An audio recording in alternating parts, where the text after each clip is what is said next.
subnets token Bittensor TAO 100x. That's all we're going to try to answer in this video. And I know a lot of people will say it's ridiculous, it could never 100x, its market cap is already too high. Well, those people would have said the exact same thing about Solana. It went from $4 to $300 back in 2021, and then it did a massive move again from $9 up to $250. Market cap is not necessarily going to slow down an asset if it's good enough. Cardano went from 2 cents up to $3. Did more than 100x in 2021.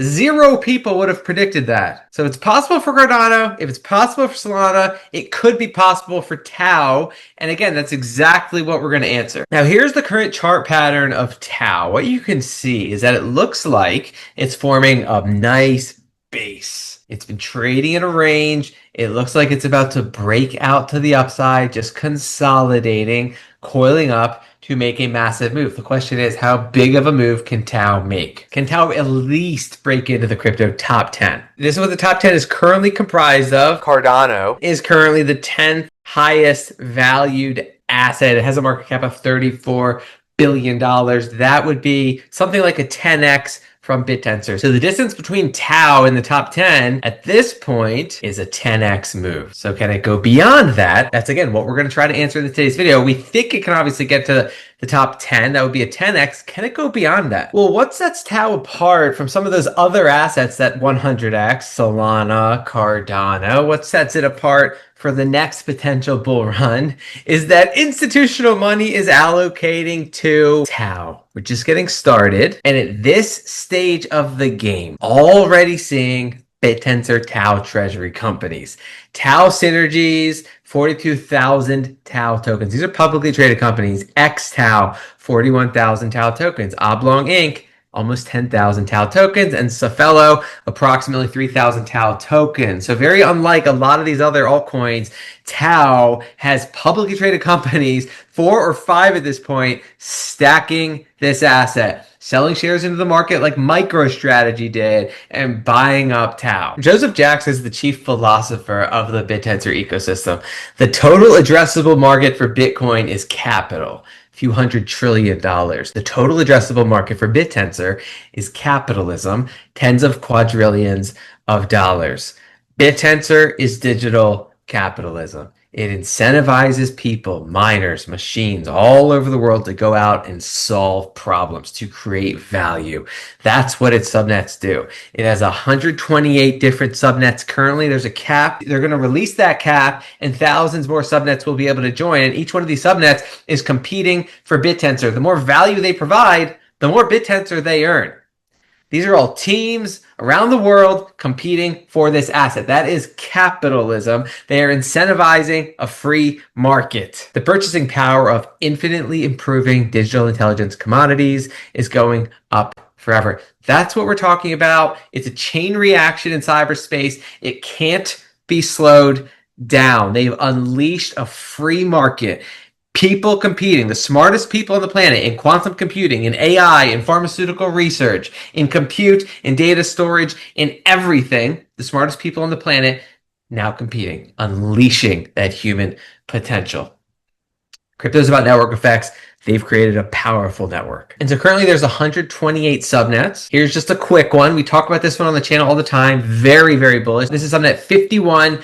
What they provide is decentralized compute. Liam is the name of the subnet. Liam's growth is insane. Credits used per hour over 35 days, hitting new all-time highs. Just broke $600 per hour. Number 1 miner on subnet 19 using only Liam machines, powering over 1 billion tokens per day. So it's decentralized compute being used by the network. That revenue is being used to buy back the token.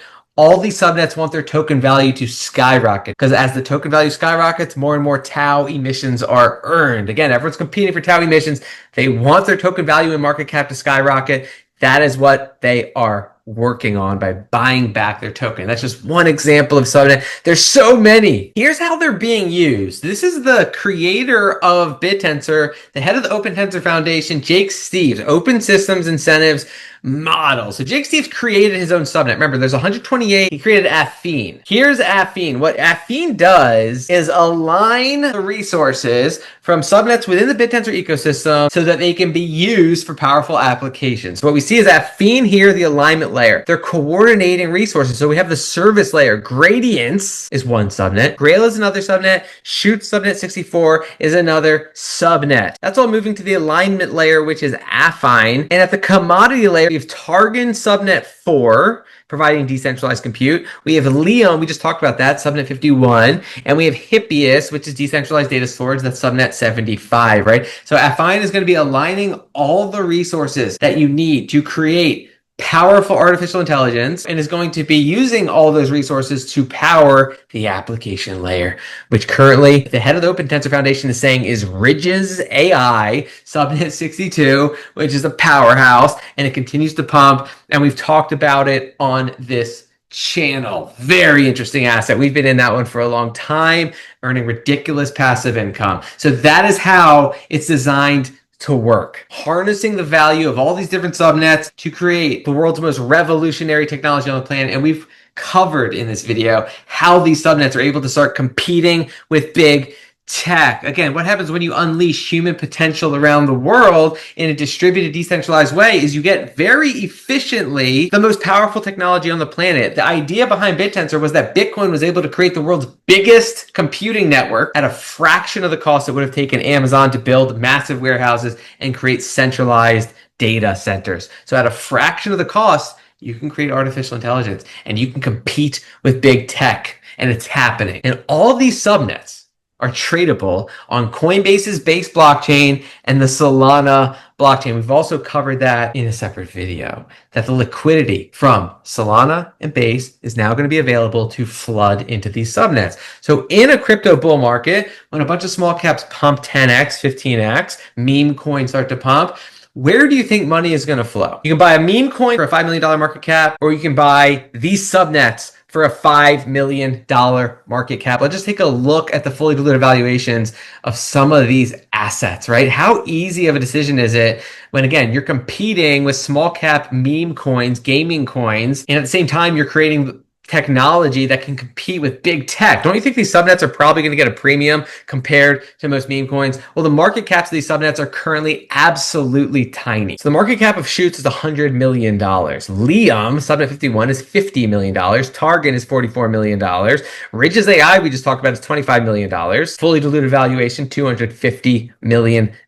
These are tiny numbers. Those are the biggest subnets. So a lot of these are in the $20 million fully diluted valuation range. Meme coin territory. And you can earn passive income on these between 60% to 250% APY in passive income staking rewards. Where do you think money is going to flow? Most likely the assets that have the same value as these garbage meme coins, but have revolutionary breakthrough technology. And they all have a fixed supply of 21 million tokens. So we have a wall of capital moving into these assets from Coinbase's Base and Solana, because these assets are now available brand new on Base and Solana. We've been in a crypto winter. I wouldn't expect them to pump. I would wait for liquidity to come into the space and alt season. And that could be around the corner. But what else is around the corner is the first Bittensor halving. The first halving is in December. Currently, the circulating supply is 9.6 million tokens. The first halving will take place when the supply hits 10.5 million tokens out of a total supply of 21 million tokens. So the inflation is going to go down. Again, this has the same tokenomics as Bitcoin. Fixed supply of 21 million, halvings. That halving is starting in December. So let's just take a look at the chart of Bitcoin and see what type of price action we can expect from an asset like TAO with similar tokenomics, more revolutionary, bigger total addressable market, because we're talking all of capitalism.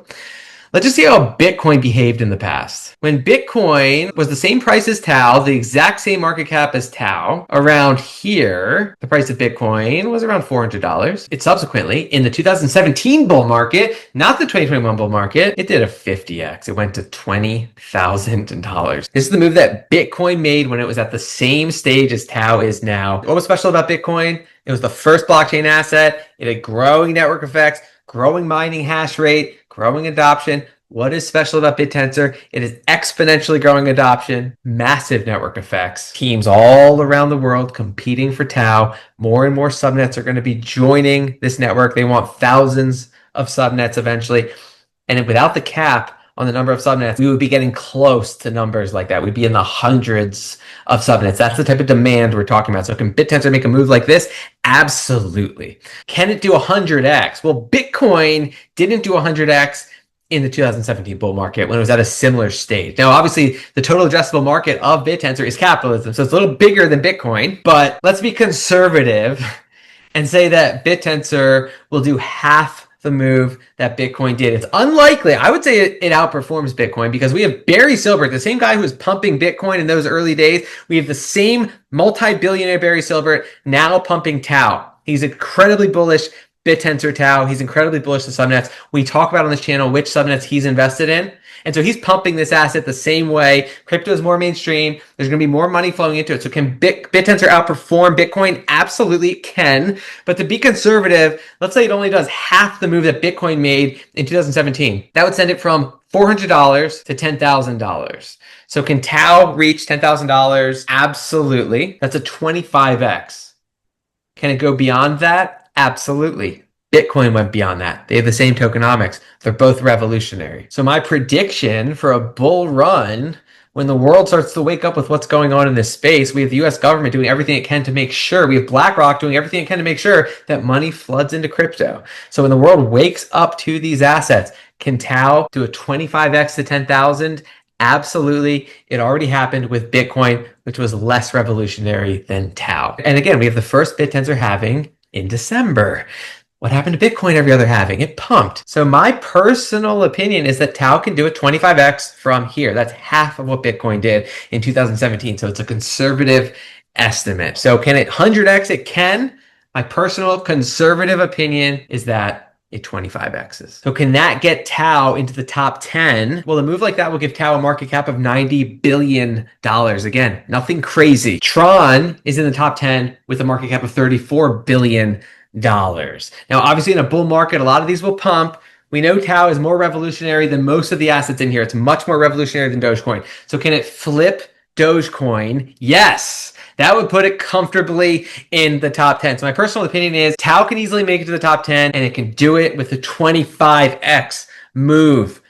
Thank you for watching. Just getting started. Again, if you have questions on how to invest in these subnets and earn life-changing passive income, you can reach out to me on Patreon. And if you want to look at the top 10 crypto assets and why TAO is going to flip a whole bunch of these assets and make its way into the top 10, there's a link to CoinGecko's top 10 at https://rebrand.ly CoinGecko_top 10 in the video description.